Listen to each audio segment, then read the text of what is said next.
주님 다시 배올 날이 날로 날로 다가와 무거운 짐 주께 맡겨 벗을 날도 멀지 않네.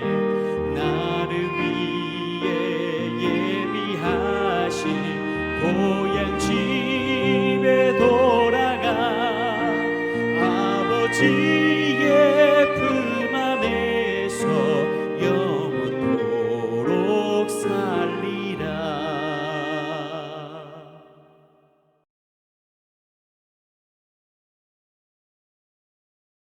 샬롬. 오늘 아침 하나님께서 우리에게 주시는 말씀은 마가복음 1장 14절에서 20절입니다. 제가 봉독하겠습니다. 요한이 잡힌 후 예수께서 갈릴리에 오셔서 하나님의 복음을 전파하여 이르시되 때가 찼고 하나님의 나라가 가까이 왔으니 회개하고 복음을 믿으라 하시더라. 갈릴리 해변으로 지나가시다가 시몬과 그 형제 안드레가 바다에 그물 던지는 것을 보시니 그들은 어부라. 예수께서 이르시되 나를 따라오라. 내가 너희로 사람을 낚는 어부가 되게 하리라 하시니 곧 그물을 버려두고 따르니라. 조금 더 가시다가 세베대의 아들 야고보와 그 형제 요한을 보시니 그들도 배에 있어 그물을 깁는데 곧 부르시니 그 아버지 세베대를 품꾼들과 함께 배에 버려두고 예수를 따라가니라. 아멘. 샬롬. 오늘 본문은 예수님께서 복음을 전파하시면서 이제 제자들을 부르시는 장면입니다. 드디어 예수님께서 광야의 시험을 마치시고 사역을 시작하셨습니다. 그런데 그 사역을 언제 시작하십니까? 세례 요한이 잡힌 후입니다. 여러분, 이 당시 예수님이 이제 공생애를 30살에 시작했다고 하시는데 30살은 적은 나이가 아닙니다. 예수님은 아마 훨씬 더 일찍 사역을 시작하실 수도 있었을 것 같습니다. 그리고 능력도 충분하십니다. 하나님의 아들이니까요. 그런데 예수님은 요한이 잡혀 제사함을 전하는 그 사역에, 요한의 사역에 공백이 생길 때까지 사역을 시작하지 않으셨습니다. 여러분, 지금 우리들의 생각으로는 너무나 비생산적인 일 아닙니까? 빨리 세례받고 빨리 사역 시작해서 빨리 사역의 열매와 성과를 내야지 이게 뭐 하는 건가 싶을 정도로 예수님은 서두르지 않으셨습니다. 그리고 세례 요한을 읽고 당황하고 있을 세례 요한의 제자들을 이제 제자로 불러주셨습니다. 요한복음 1장 35절에서 42절을 보면 이때의 상황을 알 수 있습니다. 또 이튿날 요한이 자기 제자 중 두 사람과 함께 섰다가 예수께서 거니심을 보고 말하되 보라 하나님의 어린 양이로다. 두 제자가 그의 말을 듣고 예수를 따르거늘 예수께서 돌이켜 그 따르는 것을 보시고 물어 이르시되 무엇을 구하느냐 이르되 랍비여 어디 계시오니까 하니 예수께서 이르시되 와서 보라. 그러므로 그들이 가서 계신 데를 보고 그날 함께 가니 때가 10시쯤 되었더라. 요한의 말을 듣고 예수를 따르는 두 사람 중에 하나는 시몬 베드로의 형제 안드레라. 그가 먼저 자기 형제 시몬을 찾아 말하되 우리가 메시아를 만났다 하고, 메시아는 번역하면 그리스도라. 데리고 예수께로 오니 예수께서 보시고 이르시되 네가 요한의 아들 시몬이니 장차 게바라하리라 하시니라. 게바는 번역하면 베드로라. 요한복음을 보면 요한이 자기 제자 중 두 사람에게 예수님을 소개하고 그 두 제자가 예수님을 따르는 것을 이제 볼 수가 있습니다. 이 따랐던 제자들을 예수님께서 나중에 거두어서 제자 삼아 주시는 거죠. 네, 그 장면을 오늘 마가복음에서는 물고기 잡고 있는 어부인 시몬과 안드레를 부르시는 장면, 그리고 이어서 세베대의 아들 야고보와 그 형제 요한도 부르시는 장면으로 나옵니다. 그런데 이 예수님께서 제자들을 부르시는 때가 바로 요한이 잡힌 후입니다.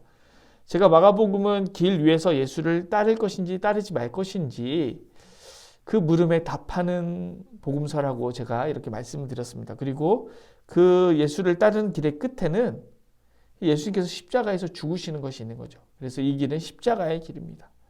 즉 제자가 된다는 것은 예수님과 똑같은 최후를 맞이하는 것을 각오한다는 것을 의미합니다. 오늘 요한이 잡힌 후라는 표현도 내가 이 길을 가면 요한처럼 잡히겠구나. 그것을 암시하는 것입니다. 제자들은 그러한 길로 초대된 것이죠. 그런데 이 부름에 제자들이 어떻게 응답합니까? 주님 제가 고민 좀 해보고 이런 게 아니라 즉각적으로 응답합니다. 그리고 그물을, 그 아버지와 품꾼을 다 버리고 예수를 따릅니다. 여러분, 이렇게 즉각적인 순종, 즉각적인 따름이 가능했던 이유는 무엇일까요? 바로 요한이 잡힌 후 예수께서 선포하셨던 때가 찼고 하나님의 나라가 가까이 왔으니 회개하고 복음을 믿으라. 이 선포된 말씀을 먼저 깊이 묵상하고 고민했기 때문입니다. 이미 모든 고민이 어느 정도 끝나 있었기 때문에 예수님께서 따르라 말씀하셨을 때 주님을 바로 따를 수가 있는 것이죠. 반면 나중에 이제 등장하게 되는 재물이 많은 청년은 영생을 얻기 원하고 주님을 따르기 원했지만 너의 모든 소유를 팔아 가난한 자들에게 나눠주라는 예수님의 말씀에 근심하고 결국엔 예수님을 따르지 못하고 주님을 떠나게 됩니다.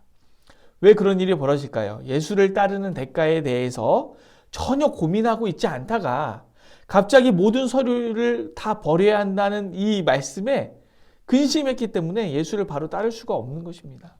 반면 제자들은 세례 요한이 주의 오시기를 예비하는 그 모든 사역에 영향을 받았고 또 세례 요한의 소개로 예수님의 가르침을 받았고 예수님이 전하시는 복음에 영향을 받았기 때문에 예수를 바로 따를 수가 있는 것입니다.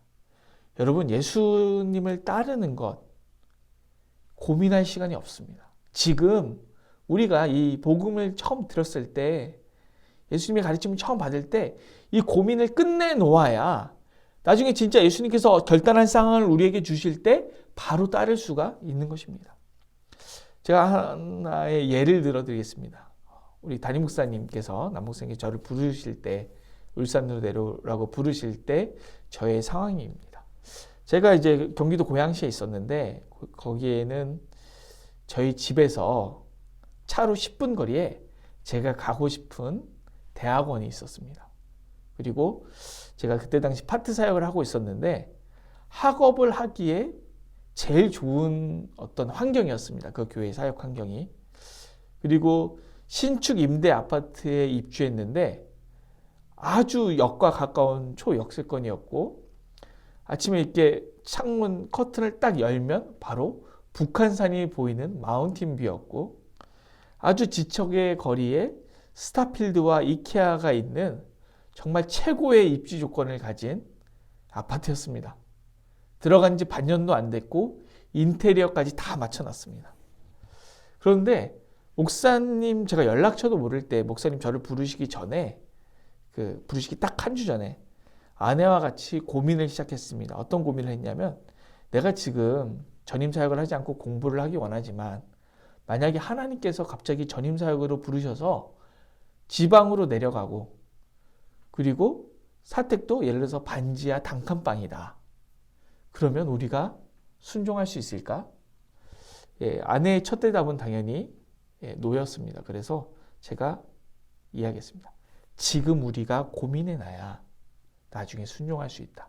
우리가 계속 고민하지 않고 일주일 동안 하나님 앞에서 이 고민을 하기로 했습니다. 한 주간 깊이 고민했고 그 한 주간을 맞춰갈 때 이제 나온 대답은 하나님 어떤 상황이든지 저희가 순종하겠습니다 였습니다. 그런데 그 고민을 마치자마자 월요일 날 아침에 남성현 담임 목사님께 전화가 왔습니다. 울산으로 내려올 수 있겠냐. 제가 목사님께는 한 주간 고민할 시간을 달라고 했지만 그날 바로 결정해서 그날 제가 사역하고 있는 교회 말씀드리고 그 다음날 아침 목사님께 일찍 전화를 드려서 목사님 저희 바로 결정했습니다. 내려가겠습니다. 이런 과정을 통해서 제가 내려오게 되었습니다. 울산으로. 제가 그렇게 할 수 있었던 이유는 미리 고민을 다 마쳤기 때문입니다. 오늘 이 아침 이제 묵상을 마치면 뒤에 찬양이 나오지 않습니까? 이 찬양이 나오고 저희가 기도를 하게 됐는데 이 찬양이 나오고 기도할 때 이때 우리가 고민을 마쳤으면 좋겠습니다. 그리고 이 기도 마치고 나서 주님께서 언제든지 우리에게 어떤 순종하라는 결단하라는 그런 음성을 주실 때 우리가 행동할 수 있었으면 좋겠습니다. 주님이 나를 부르실 때 구물을 버려두고 아버지와 품꾼을 버려두고 배를 버려두고 우리가 주님을 따라갈 수 있을까? 그 길의 끝에는 내가 버린 것에 대한 보상이 있는 것이 아니라 십자가가 있습니다. 그럼에도 불구하고 이 길이 영광이라고 생각하고 따라갈 수 있을까? 지금 고민해 놓지 않으면 진짜 결정적인 순간에 주님께서 부르실 때 부자 청년처럼 근심하면서 주님을 떠날 수밖에 없습니다. 오늘 각자 삶의 자리에서 우리 주님께서 나에게 요구하시는 십자가의 길이 있을 수 있습니다. 나의 가정에, 나의 학교에, 나의 직장에, 교회에, 그리고 우리가 속한 여러 공동체에 주님께서 나에게 요구하시는 십자가가 있습니다. 그 십자가 앞에서 주님, 내가 이 길을 갈 수 있습니까? 내가 이 십자가를 질 수 있습니까? 지금 고민하고 기도하시는 여러분들 되길 소망합니다. 그리고 그 기도를 마치고 나서는 주님께서 따라오라 말씀하실 때 기쁨으로 순종하고 따라가는 우리 선한 이웃 우리 교회 성도님들 되셨으면 좋겠습니다. 기도하겠습니다. 사랑이 많으신 하나님 감사합니다. 주님을 따라가지 못하고 늘 근심만 하다가 주님을 떠나게 되는 부자 청년과 같은 삶을 이제는 벗어버리고 주님이 따라오라 말씀하실 때 무엇이든지 버리고 즉각 응답할 수 있는 그런 우리의 인생이 될 수 있도록 역사하여 주시옵소서. 감사를 드리며 예수님의 이름으로 기도드립니다. 아멘. 오늘 도고기도는 울산 복음화 분립개척을 위하여 기도하시겠습니다. 이어서 기도하실 때 담임 목사님 건강 회복을 위하여서 그리고 치료 중에 있는 교회 식구들을 위하여서 또 어려운 가운데 있는 이웃들을 위하여서 그리고 이 코로나 사태가 조속히 해결되도록 그리고 오늘 묵상한 말씀을 붙들고 우리 각자의 기도 제목을 가지고 기도하겠습니다. 기도하시겠습니다.